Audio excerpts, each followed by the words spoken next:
एक बार एक बौद्ध भिक्षु लोगों को उपदेश दे रही थी। सभी लोग आराम से बैठकर उनकी बातें सुन रहे थे। तभी एक व्यक्ति बौद्ध भिक्षु से कहता है, गुरुदेव, आप सभी महात्मा हमें चिंता के बारे में बहुत सारी बातें बताते हैं। क्या आप हमें कोई ऐसा रास्ता बता सकते हैं जिससे हम चिंता को अपने जीवन से हमेशा हमेशा के लिए निकाल दें? गुरुदेव, चिंता में ऐसा क्या होता है कि इसके कारण एक व्यक्ति अपना सब कुछ गंवा देता है। चिंता एक व्यक्ति के जीवन को बर्बाद कर देती है। उस व्यक्ति की बातें सुनकर बौद्ध भिक्षु कहते हैं, चिंता एक मानसिक बीमारी है। अगर ये बीमारी किसी व्यक्ति को लग जाती है तो वो उसे पूरी तरह से बर्बाद कर देती है। चिंता को अगर खुद से दूर रखा जाए तो ही खुश रह सकते हैं, और ऐसा केवल तब हो सकता है जब आप अंदर से मजबूत होंगे। चिंता से बचने के लिए केवल ये समझना ज़रूरी है कि परिस्थिति चाहे कैसी भी हो, हमें घबराना नहीं है, बल्कि हमें हौसला रखना है और अंदर से मजबूत रहना है। तो कोई भी चिंता हमारा कुछ भी नहीं बिगाड़ पाएगी। इस पर वह व्यक्ति कहता है, गुरुदेव, लेकिन ऐसा क्यों होता है कि छोटी सी चिंता हमारा सुख चैन छीन लेती है? यह सुनकर बौद्ध भिक्षु ने कहा, मैं तुमको एक कहानी सुनाता हूँ, ध्यान से सुनना। एक बार एक लड़का था जो बहुत परेशान और निराश रहता था। उसके पिता उसे हर रोज़ देखते थे। अब उसके पिता भी समझ गए थे कि कोई ना कोई तो बात ज़रूर है जो उसके बेटे को अंदर से परेशान किए हुए है। उसके पिता ने उससे कई बार पूछा कि क्या बात है, लेकिन लड़का हर बार यही कहता कि कुछ नहीं हुआ है, और उसके पिता के पास से चला जाता। यह देखकर उसके पिता को पक्का विश्वास हो गया था कि ज़रूर कोई बात है जो उसके बेटे को अंदर ही अंदर खाई जा रही है।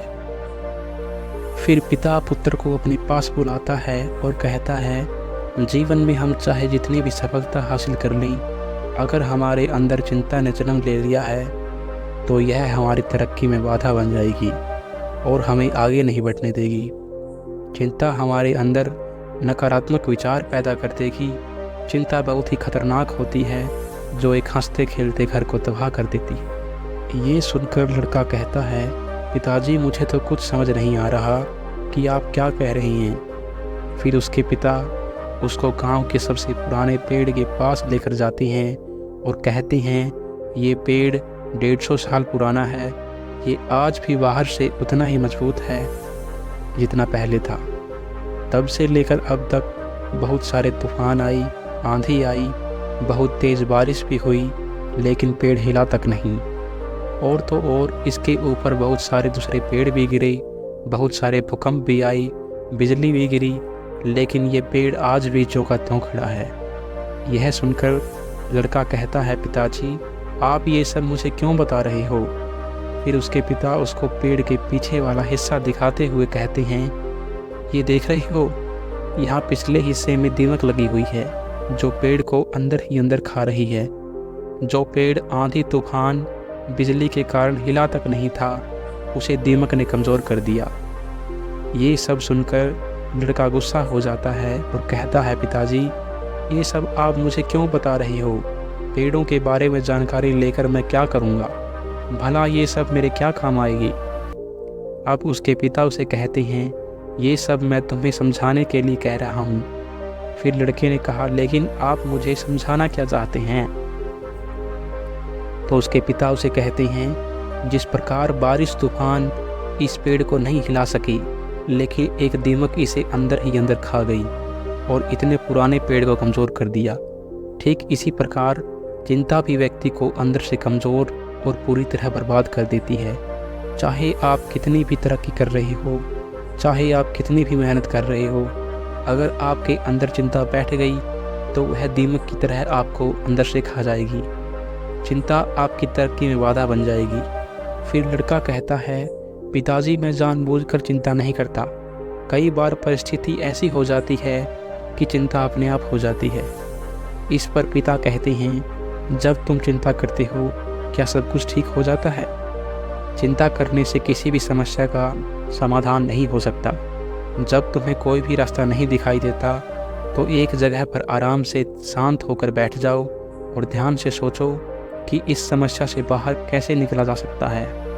उस समस्या का हल ढूंढने की कोशिश करो। दुनिया में कोई भी समस्या ऐसी नहीं है जिसका समाधान न हो, बस आवश्यकता है तो अंदर से मजबूत और शांत रहने की। अब लड़के को सारी बात समझ आ जाती है कि उसके पिता उसे क्या कह रहे हैं। यहाँ पर बौद्ध भिक्षु अपनी कहानी समाप्त करते हैं और कहते हैं, अब तुम्हें समझ आया कि एक छोटी सी चिंता भी जीवन में कितना बड़ा परिवर्तन ला सकती है। बौद्ध भिक्षु कहते हैं, चिंता और तनाव को अगर हम अपने जीवन से निकाल देते हैं तो हम सदा खुश रह सकते हैं। जिंदगी में हर प्रकार की समस्याएं आती हैं, बुरा वक्त भी आता है, लेकिन दुखी होने की बजाय हमेशा ध्यान रखो कि बुरा वक्त चला जाएगा। अगर कभी भी ऐसी परिस्थिति आई तो अपने सुख के पलों को याद करो जो आपको ऐसी समस्या से बाहर निकलने में सहायता करेंगे। इसलिए व्यर्थ की चिंता नहीं करनी चाहिए कि जो वर्तमान में हो रहा है उस पर ध्यान दो और धैर्य रखो। बौद्ध भिक्षु की बातें सुनकर उस व्यक्ति को अपने सवाल का जवाब मिल जाता है। दोस्तों, चिंता करने से कुछ नहीं होगा। अगर आप चिंता मुक्त रहोगे तभी आप जीवन भर खुश रह पाओगे। आज की वीडियो में बस इतना ही। कहानी कैसी लगी कमेंट में लिखें। अच्छी लगी हो तो लाइक और शेयर करें, साथ ही चैनल को सब्सक्राइब भी करें।